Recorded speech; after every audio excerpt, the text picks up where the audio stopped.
Mobilisation accrue des recettes non fiscales de l'État, la Direction générale des recettes administratives, judiciaires, domaniales et des participations de Gérard met à contribution le patronat congolais, partenaire incontournable dans la maximisation des recettes de l'État.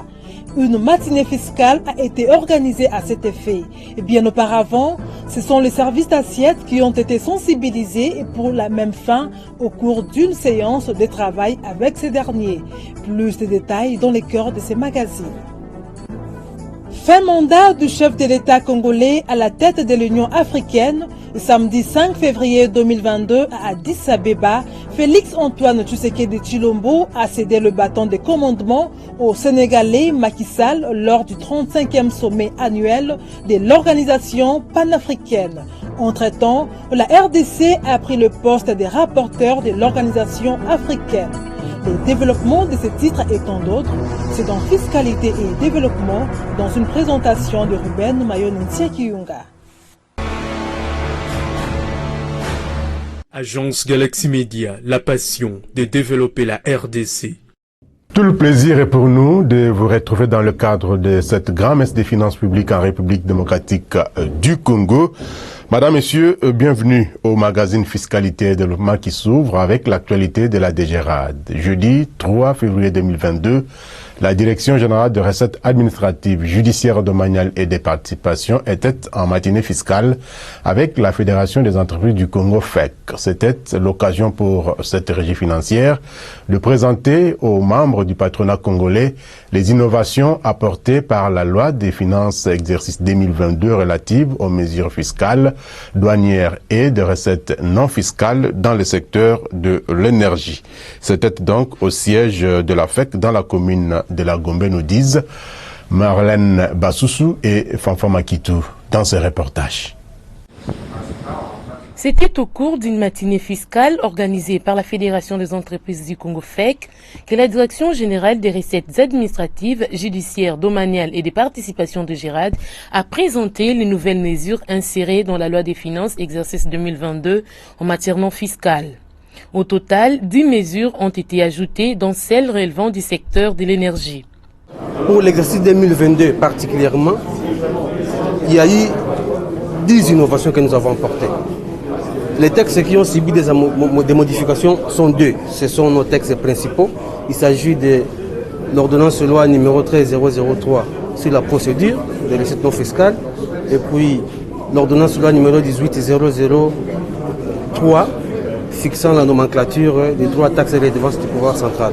En ce qui concerne la nomenclature, vous savez depuis un temps que nous avons, la tendance est plutôt à réduire le nombre d'actes. Nous étions à plus de 1000 actes, aujourd'hui nous sommes à environ 260 et quelques. L'idéal est que nous retenions ce nombre-là, nous ne voulons pas aller au-delà. Alors, pour essayer de pallier certaines difficultés que nous avons, nous voyons dans la mesure du possible comment intégrer certains aspects qui constituent pour la DGRAD des niches des recettes. C'est ainsi que pour cette année, nous avons retenu un seul secteur, le secteur de l'énergie. Quand vous voyez l'annexe de la nomenclature, il y a certains aspects qui n'ont pas été pris en compte, pourtant prévus dans la loi sur l'électricité. Il s'agit notamment de certains gaz qui produisent l'électricité. Il y a la tourbe qui est source d'énergie aussi. Nous avons voulu insérer ces matières-là dans la loi des finances 2022 pour qu'elles soient prises en charge dans la nomenclature. Au niveau de la procédure, c'est juste quelques clarifications que nous avons apportées. Vous verrez dans certaines dispositions, on ajoute par exemple directeur général, là on parlait des cadres et agents de la DGRAD. Nous avons voulu être un peu plus précis. Et dans d'autres, vous trouverez par exemple les astreintes. Nous avons voulu être exhaustifs au travers de cette loi en citant les différents cas pour lesquels l'administration des recettes non fiscales peut astreindre. Pour les participants, l'objectif a été atteint car il est toujours important en début de chaque année pour l'exercice de la loi des finances de discuter sur les innovations apportées par les différents partenaires en vue d'une maximisation plus accrue des recettes de l'État. Il était très important d'avoir ces échanges avec les régies pour comprendre les tenants et les aboutissants de ces innovations. Et je pense que l'objectif a été atteint. Il reste à nous maintenant aussi à maîtriser ces innovations pour qu'il n'y ait pas de couacs à l'avenir.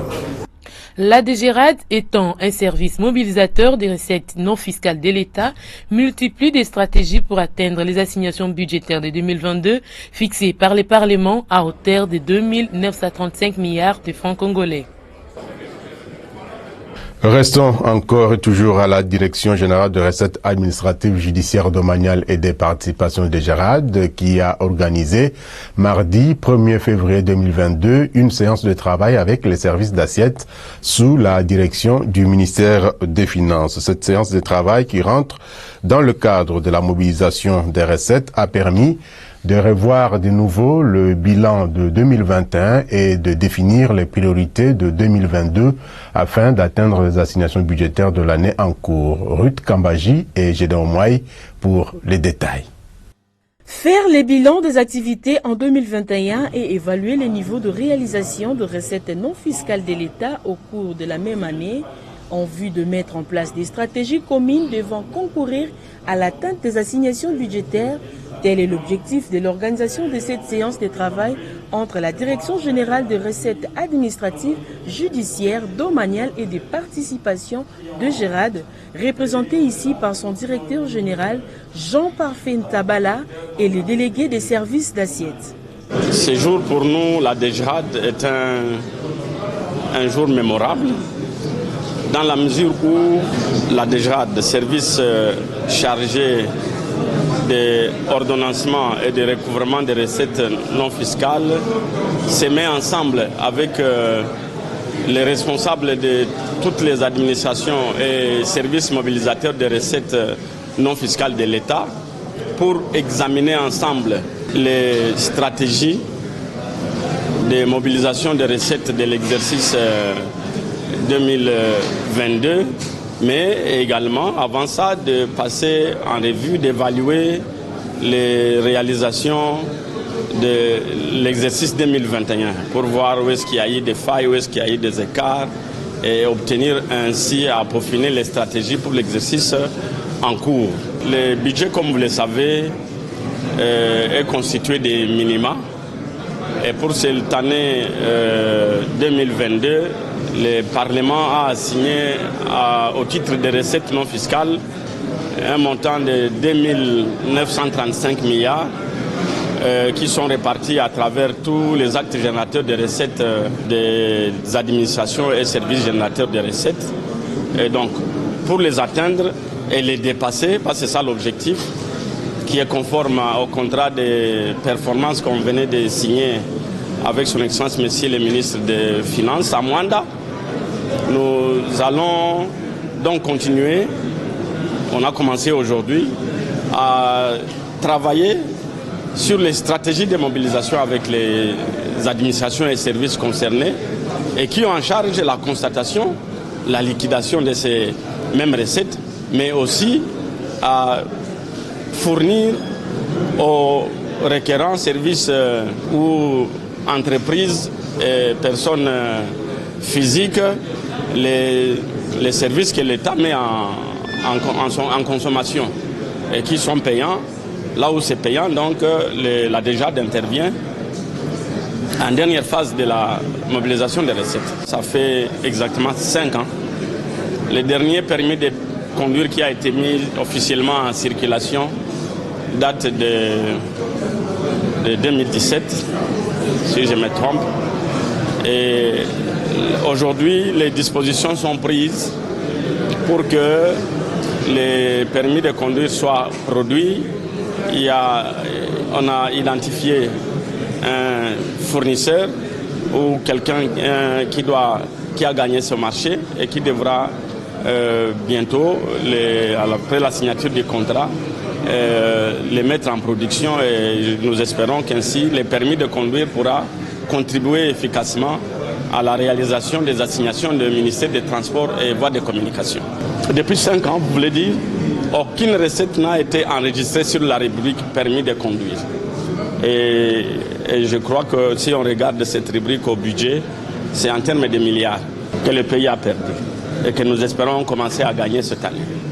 À l'issue de cette séance de travail qui a permis aux deux parties impliquées dans la mobilisation des recettes non fiscales de définir des mécanismes susceptibles d'améliorer les niveaux de recettes, les numéros 1 de la DGRAD et les délégués des services d'assiette venus de différents ministères ont procédé à la signature du protocole d'accord de liquidation des assignations budgétaires 2022 fixé par le Parlement à un peu plus de 2 935 milliards de francs congolais. La chaîne de la recette informatisée est une réforme très capitale à la base de l'amélioration de la qualité de la gestion des finances publiques et surtout en ce qui concerne la canalisation de toutes les recettes vers le compte général du Trésor. Pour une excellente traçabilité des recettes non fiscales de l'État, la Direction générale des recettes administratives, judiciaires, domaniales et des participations de GERAD a acquis le logiciel Logirad. Cet outil numérique a fait l'objet d'explications au cours de la conférence des directeurs de cette régie financière. C'était dernièrement. Suivez. Logirad, c'est un acronyme qu'on a trouvé ensemble avec vos collègues. C'est pour dire un logiciel de gestion des recettes administratives, domaniales et la suite que vous connaissez qui reflète en fait la dénomination de GERAD. Nous avons juste écourté, mais nous l'appelons généralement un logiciel de gestion des recettes non fiscales. Ce logiciel prend en compte toutes les fonctionnalités liées à la procédure de modulation des recettes non fiscales. Il y a évidemment la gestion du répertoire des assujettis et redevables. Alors, pour ici, nous savons très bien que pour tout ce qui est transactionnel à la DGRAD, il est difficile d'avoir un assujetti avec un numéro impôt. Donc, il y a pour les personnes physiques, pour l'instant, nous n'avons pas mis de contraintes de renseignement des numéros impôt. Et nous travaillons en étroite collaboration avec la DGI pour pouvoir alimenter au fur et à mesure cette base de données. Donc c'est un répertoire qui viendra ensuite de la DGI. Alors très rapidement, il y a les actes générateurs qu'on gère dans ce logiciel. Il y a évidemment la phase de taxation. Là, je disais que les services d'assiette vont faire leur travail dans leurs deux premières phases de mobilisation, donc constatation-liquidation, qu'on appelle globalement la taxation. Et ensuite, la DGRAD va intervenir sur la partie ordonnancement et le recouvrement aussi qui est pris en charge. Rendons-nous à présent à la DGDA qui a célébré, comme vous le savez d'ailleurs, mercredi 26 janvier 2022 au Fleuve Congo Hôtel de Kinshasa, la journée internationale de la douane. Pour cette année 2022, en République démocratique du Congo, la Direction générale des douanes et axes DGDA a placé cette journée sous le thème accélérer la transformation numérique de la douane en développant une culture et un écosystème des données. Occasion pour le directeur général des douanes et axes, Jeanne Blandine Kawanda Walwam, de dévoiler la vision de son équipe qui se subdivise en 3 axes, à savoir l'orientation des actions à mener, la réforme et modernisation ainsi que le partenariat douane-secteur privé avec comme finalité la maximisation plus accrue des recettes de l'État. Retour sur cet événement dans ces propos de la patronne de la douane congolaise, sélectionnée par notre consoeur Marlène Bassoussou. La date choisie pour notre rencontre est illustrative à plus d'un titre, puisqu'elle consacre la commémoration de la Journée internationale de la douane, qui est célébrée par toute la communauté douanière internationale le 26 janvier de chaque année. Mon plaisir est d'autant plus grand que le thème retenu cette année par l'Organisation mondiale des douanes et qui s'exprime en ces termes, accélérer la transformation numérique de la douane en développant une culture et un écosystème des données. Ce thème rejoint les stratégies mises en place par l'administration douanière de la République démocratique du Congo en vue de sa modernisation. Il s'agit d'une source d'inspiration qui sera mise en perspective par les administrations douanières tout au long de l'année 2022. La douane congolaise a la volonté de mettre en place non seulement des processus de traitement accéléré des opérations douanières, mais également de contrôle efficace basé sur la gestion des risques et le contrôle a posteriori qui garantissent la perception des recettes, la conformité aux législations douanières, ainsi que la sécurité et la protection de la société. Sur le plan numérique de l'échange électronique de données, la DGDA a déjà réalisé plusieurs avancées, à savoir l'informatisation du dédouanement dans la quasi-totalité des bureaux de douane du pays avec le système Sidonia World.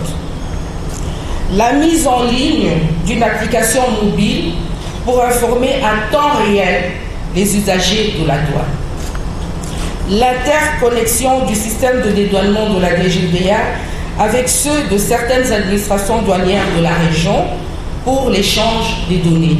En outre, la douane congolaise est déjà dans le processus d'une douane sans papier.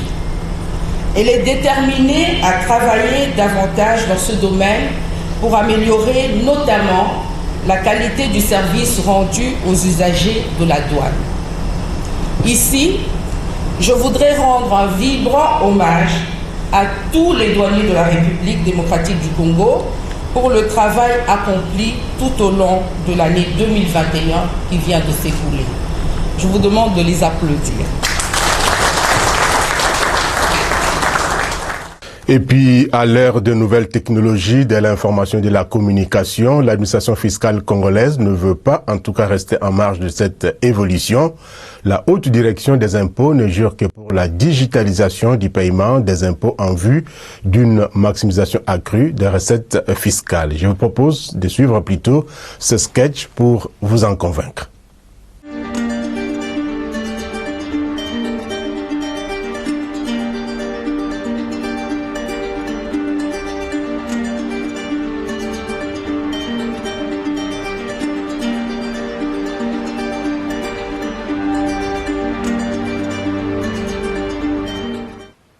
Yandé, comme je l'ai toujours dit, je n'aime pas de problème avec l'État. As-tu apprêté tous les documents sur la déclaration d'impôt pour que j'aille payer?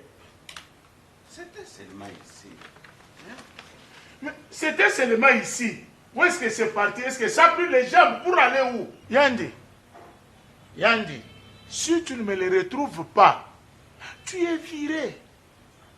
Hein? Viré! Moi, je n'ai pas de chance, vraiment.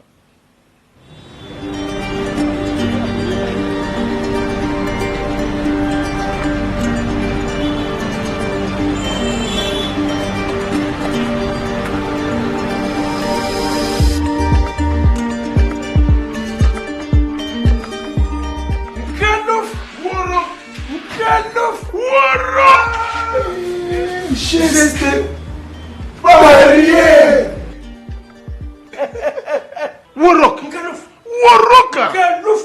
Certaines personnes cherchent des problèmes avec les gens. Moi, je suis un patriote. Je me démerde pour payer l'impôt afin de contribuer au développement de mon pays et d'être à l'aise dans mes affaires. Voilà maintenant que cet énergumène des travailleurs a perdu tous les documents sur la déclaration de l'impôt. Oh, mais comment ça? Alors, dis-moi, est-ce que ce document avait un code barre? Code barre? Moi, je n'ai pas de terrasse.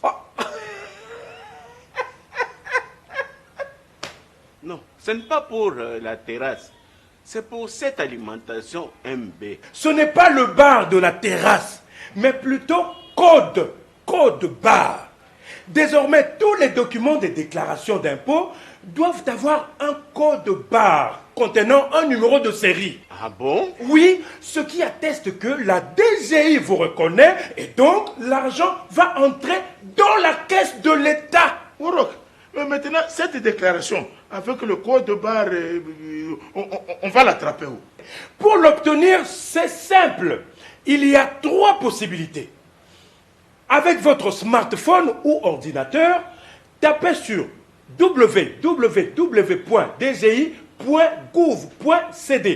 Cliquez sur déclaration sécurisée. Enfin, choisissez la déclaration qui convient à l'impôt à payer.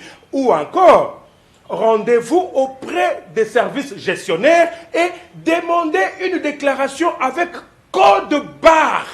Avec ça, le pays va se développer. Ah, tu vois, hein? Et troisièmement, les entreprises qui font la télédéclaration peuvent continuer avec ça. Hein? Télédéclaration? Oui. Worok, là, ce n'est pas moi. Hein? Oh, non, non. Attention, la déclaration est unique et ne peut être utilisée pour le prochain paiement. Message de la DGI, Direction Générale des Impôts.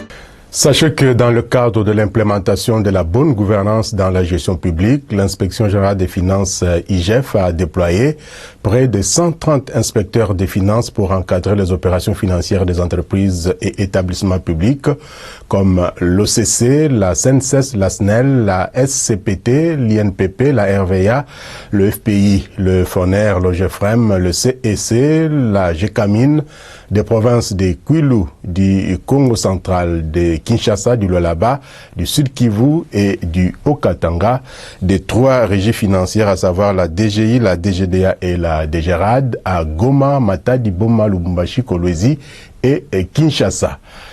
Et puis, dans une correspondance de rappel adressée à la ministre du portefeuille, le chef de service de l'Inspection générale des finances IGF estime que l'absence de sa réaction en tant que responsable des entreprises publiques de l'État risque de consacrer l'impunité dans la gestion publique.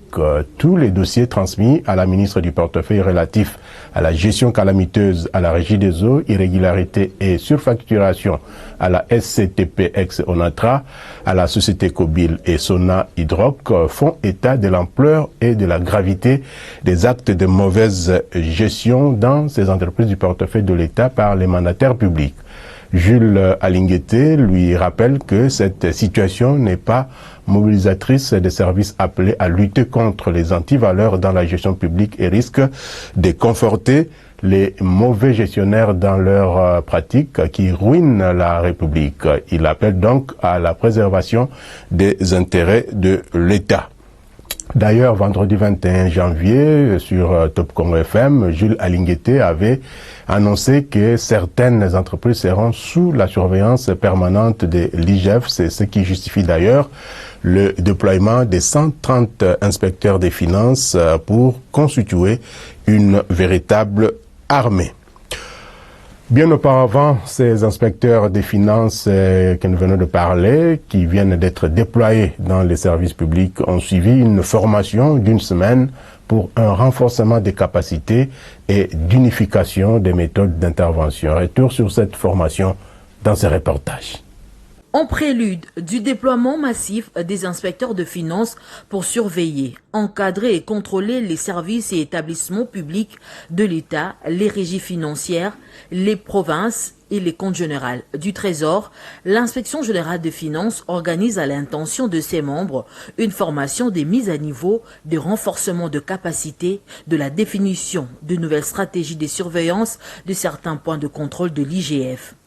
Objectif, permettre que le déploiement qui va se faire soit une réussite avec des méthodes plus efficaces. Donc il est important que pour cette année qui commence, nous puissions mieux faire que ce qu'on avait fait l'année passée. C'est ainsi que nous avons décidé de faire des séances de nivellement des connaissances. Ceux qui ont fait tel ou tel travail dans telle entreprise, dans telle régie, puissent partager leur expérience avec les autres inspecteurs, afin que si jamais les mêmes inspecteurs se retrouvent dans le même secteur, ils puissent savoir exactement quoi faire. Cette formation d'1 semaine de nivellement des connaissances de renforcement de capacité, d'unification de méthodes d'intervention va permettre à la patrouille financière de ne laisser échapper aucun rond. Si vous êtes industriel exerçant en République démocratique du Congo, rassurez-vous que vous êtes assujetti au paiement de la taxe de promotion de l'industrie locale, TPIL, pour les ventes de vos produits sur le marché local. Dans ce cas, collectez et reversez mensuellement la taxe de promotion de l'industrie locale au taux de 2% du prix du revient industriel. C'est contribuer à la pérennisation du cycle de financement des projets industriels en RD Congo. Tenez, la taxe de promotion de l'industrie locale est une parafiscalité préaffectée au financement des projets industriels. Ceci est un message du Fonds de promotion de l'industrie. FPI, votre partenaire privilégié pour la réussite de vos projets. Voilà, vous l'aurez compris que le Fonds de promotion de l'industrie est donc le catalyseur du développement industriel en République démocratique du Congo.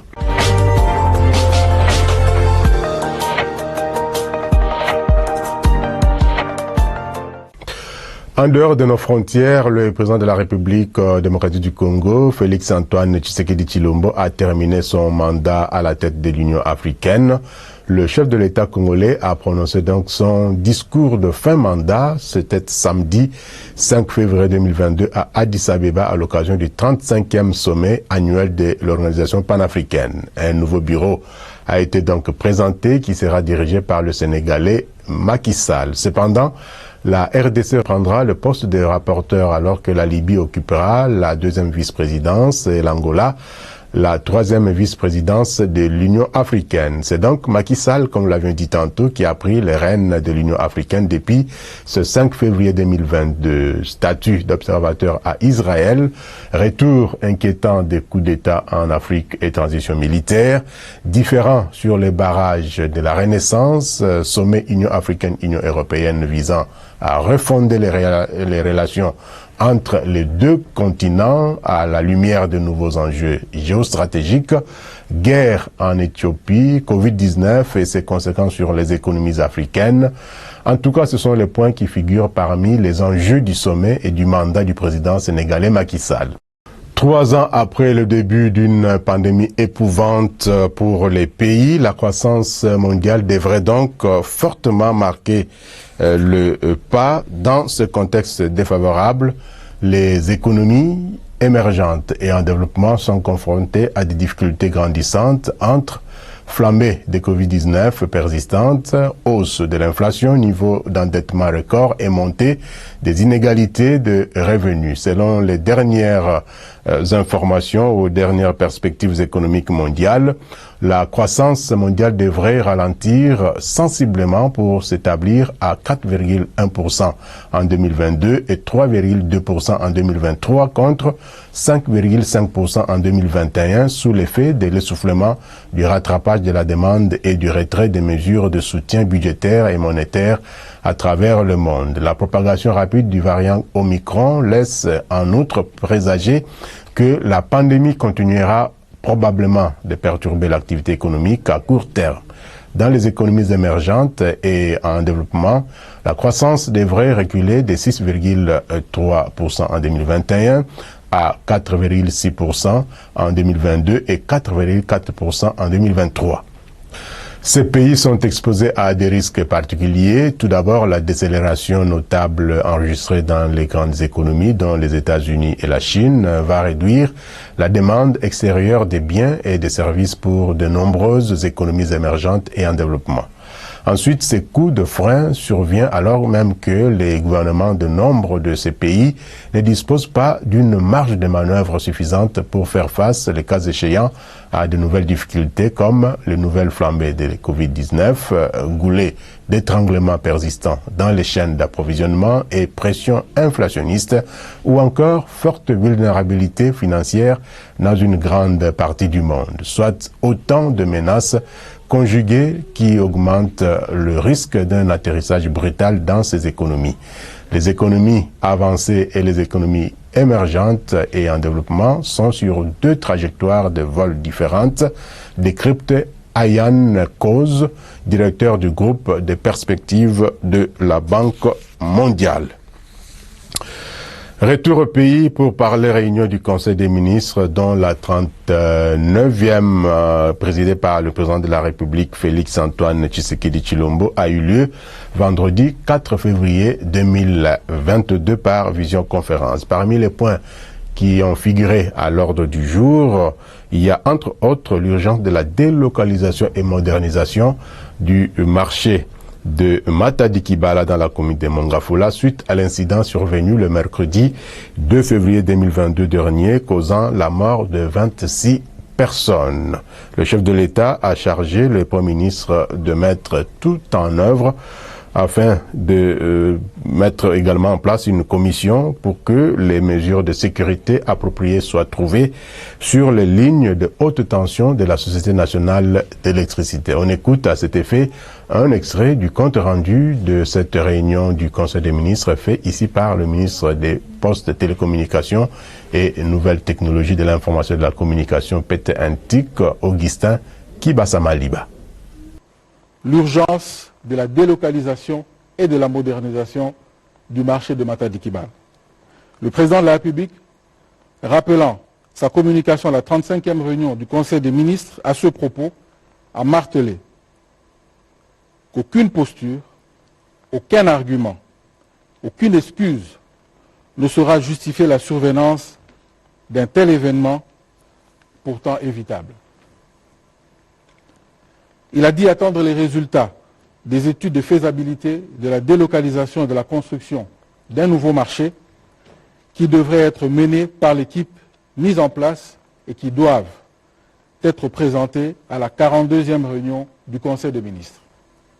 En outre, le président de la République a insisté pour que les membres du gouvernement, et en particulier les gouverneurs de province, puissent tirer à l'échelle du pays les leçons du drame survenu à Matadi-Kibala en adoptant dorénavant une attitude proactive les conduisant à identifier tous les marchés présentant un risque extrême pour les personnes qui les fréquentent, à l'instar du marché de Voadou dans la ville de Matadi au Congo central.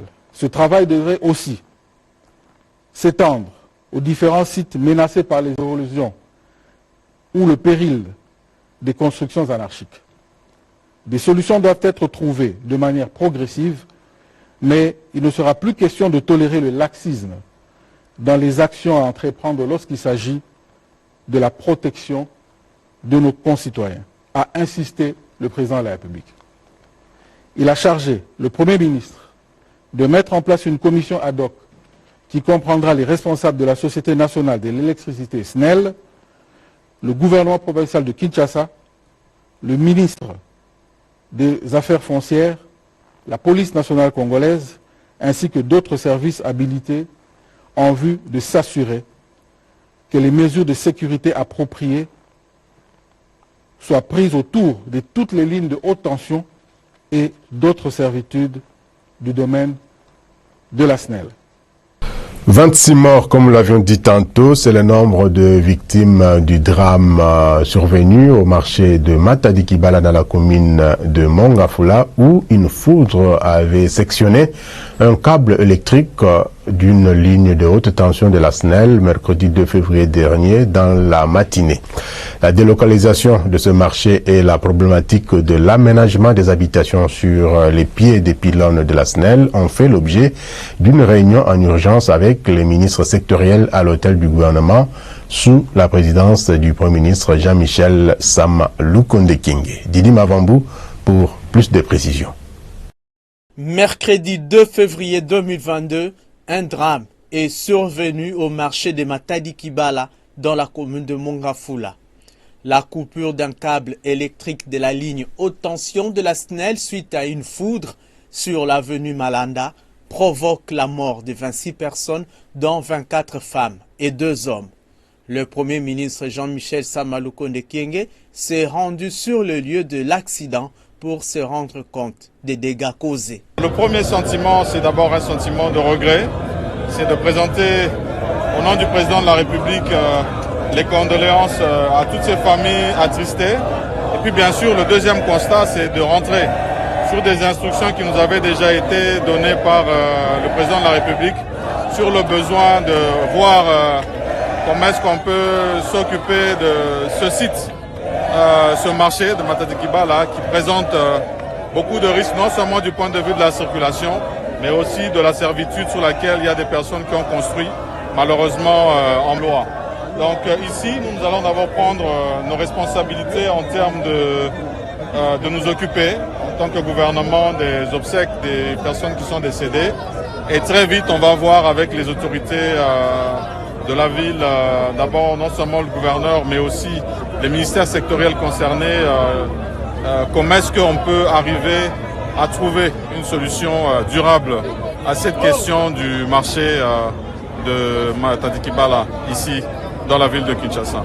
La délocalisation du marché de Matadi Kibala a fait l'objet d'une réunion en urgence présidée le même jour dans la soirée par le Premier ministre qui a mobilisé autour de lui les ministres sectoriels, les services spécialisés et les autorités de la police.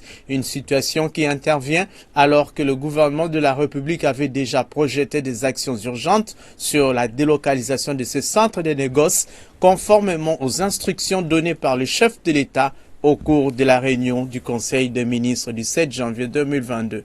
Question d'étudier la situation et d'envisager des solutions durables. Nous avons aussi eu l'occasion de revenir sur les événements de la journée et la nécessité, par exemple, de regarder les détails d'identification des victimes, de comment les obsèques doivent être organisées, parce que le gouvernement a pris l'engagement de le faire, et de voir aussi quelles sont les mesures urgentes qu'il faut envisager par rapport à la problématique globale qui se pose dans plusieurs coins de la ville de Kinshasa, où vous avez des habitations qui sont aménagées sur le pied des pylônes de la SNEL, sur des servitudes où normalement on ne devrait pas construire.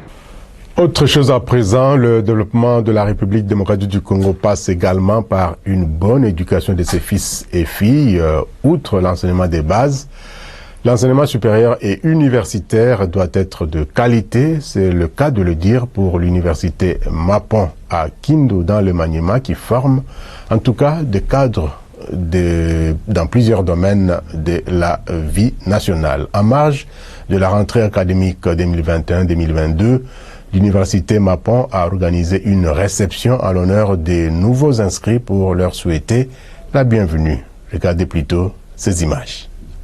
Près d'une cinquantaine d'étudiants nouvellement inscrits à l'université Mapon ont été honorés au cours d'une brève cérémonie des bienvenus, une tradition en vigueur dans cet établissement afin de les accueillir officiellement.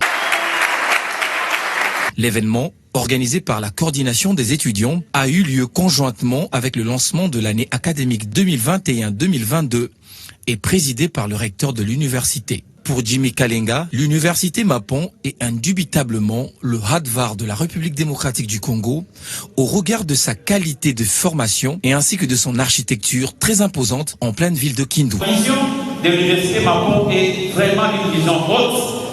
Pour le nouveau venu, chacun a eu le mot juste, à l'exemple de Henri José, venu de l'Angola. Henri José a été spectaculairement ébloui par la beauté et la grandeur de la bâtisse. J'ai vu sur internet l'université Mapon l'infrastructure, et j'ai vu les salles et différents matériels qu'ils ont, et puis c'est ça qui m'a poussé de venir ici.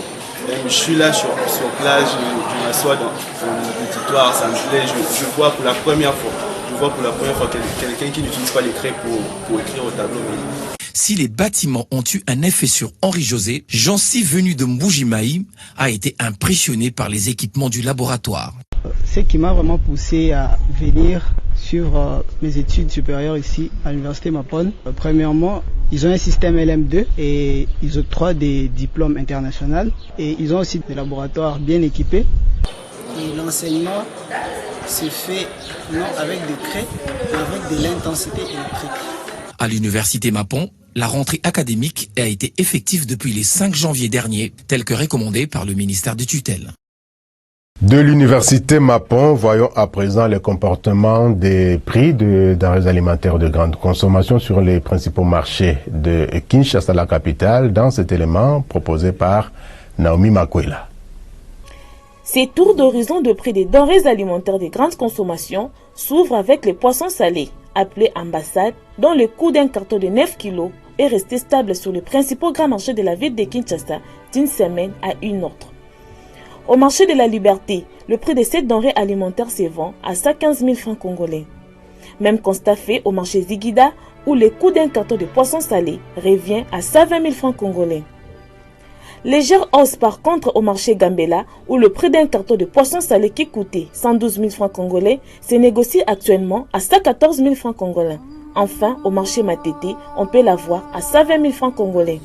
Côté légumes, le feuille de gazelle, connu populairement sous le nom de Fumbwa, en provenance de Mbandaka et du Congo central, un aliment végétal très prisé par les consommateurs quinois. La botte se vend à 500 francs congolais à la fois au marché de la Liberté, Zigida, Gambela et Matete.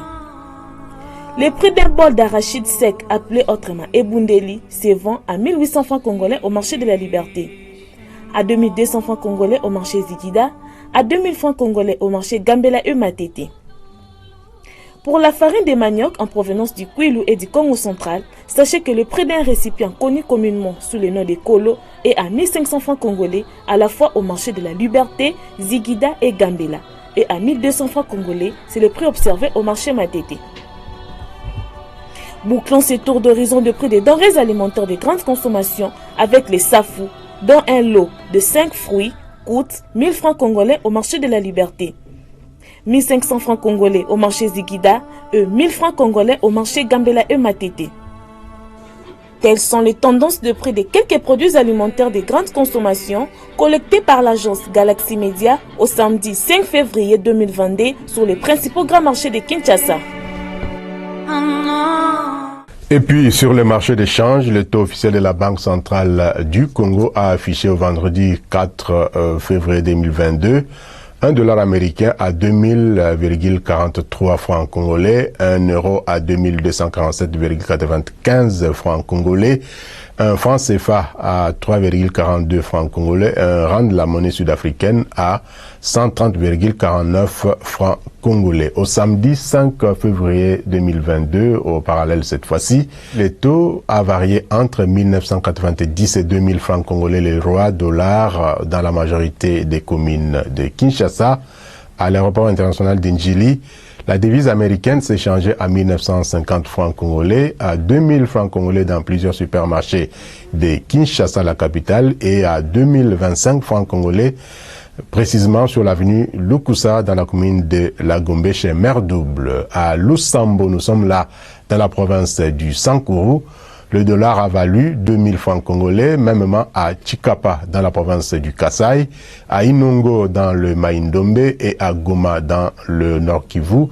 2002 francs congolais, c'est le taux observé à Kikwit. Nous sommes là dans la province du Kwilu. Enfin, le pic du taux de change à l'intérieur du pays a été observé ce week-end à Kolwezi. Nous sommes là dans la province du Lualaba où $1 américain a valu 2005 francs congolais. Cours des matières premières sur le marché international à présent, à la première semaine du mois de février 2022, les cours du brut sont en vert à Londres, tout comme à New York, le baril dépassant d'ailleurs les $90 américains. Le Brent de la mer du Nord a atteint 92,65 $ américains en hausse de 1,73% à Londres, hausse également de 1,84% du prix du brut léger américain West Texas Intermediate WTI à New York, le baril coûtant 91,80 $ américains. Selon le site prixdubaril.com, les cours du pétrole ont encore grimpé plusieurs marches vendredi, les deux références du brut évoluant au-dessus de la barre symbolique de $90 américains le baril, poussée par une conjonction des facteurs favorables du froid aux États-Unis au doute de l'OPEP, galvanisé par une demande solide et des tensions sur l'offre venant des risques géopolitiques dus à la crise ukrainienne qui s'installe. Côté produits miniers, le prix de la tonne métrique du cuivre s'est situé cette fin de semaine à 9 782,50 $ américains, soit une hausse de 0,85%. La tonne métrique du cobalt a affiché une légère hausse de 0,02% pour terminer la semaine à 70 720 $ américains. L'once d'or de son côté est stable à 0,00%, se vendant à 1808,03 $ américains. À l'exception du maïs et du riz qui sont en baisse, les prix des autres produits agricoles sont en hausse. La tonne du maïs s'est négociée à $621 américains, en baisse de 0,33%, baisse également de 1,04% du prix de la tonne du riz pour terminer la semaine à $15,28 américains. La tonne du blé, quant à elle, revient à $763 américains, soit une hausse de 1,09%. La tonne du café a affiché une hausse de 1,28% à $242 américains. Les prix de la tonne du cacao a augmenté de 1,95%, se vendant à $2,668 américains. Et enfin, le prix de la tonne de l'or blanc, qu'on appelle d'ailleurs le coton, s'est apprécié de 0,32%, se négociant à $127 américains. Bouclons cette émission par la revue de presse économico-financière des journaux parus cette semaine dans une sélection de Priska Sekana Kinzondi. Ouvrons cette revue de presse économico-financière de la semaine avec Bonne Gouvernance qui titre à sa une « À Matadi Kibala comme en Ituri, une voile sombre sur le pays ». Les journal qui est revenu sur le bain des sangs qui a coulé et ne cesse de couler à travers le pays remet en cause la responsabilité et le civisme des uns et des autres avant de se questionner dans son édito si l'État congolais est-il mort. Dans tous les cas, l'hebdomadaire conseille à la population de participer à la reconstruction nationale en respectant les lois du pays et aux autorités d'assumer toutes leurs responsabilités régaliennes au lieu de toujours faire le médecin après la mort. Un peu plus loin, le journal de l'Avenue Lokele a titré dans sa rubrique Point chaud « Lutte contre le terrorisme, Washington veut couper le source de financement des ADF ». À en croire le journal, les États-Unis d'Amérique ont annoncé des discussions avec leurs différents partenaires diplomatiques afin de classer les ADF parmi les mouvements terroristes. Avant de poursuivre que ces développements devraient permettre de couper les ADF de tous les financements leur venant de l'extérieur, car la dimension sécuritaire est une priorité pour la réussite du partenariat que les États-Unis veulent sceller avec la RDC pour lui permettre de profiter de son potentiel. Par ailleurs, Actualité.cd, de son côté, nous renseigne que Amani Festival pour la paix à Goma se déroule malgré la maladie à Covid-19 et l'état de siège. Les médias en ligne poursuivent en précisant qu'en face du podium de cette 8e édition du festival Amani, en Swahili, qui signifie paix, des petits bateaux des forces navales patrouillent sur le lac Kivu pour s'assurer de la sécurité de tous. Zoom Eco, pour sa part, nous annonce que les opérateurs économiques turcs pourraient injecter plus d'1 milliard de dollars américains dans les secteurs de l'entrepreneuriat.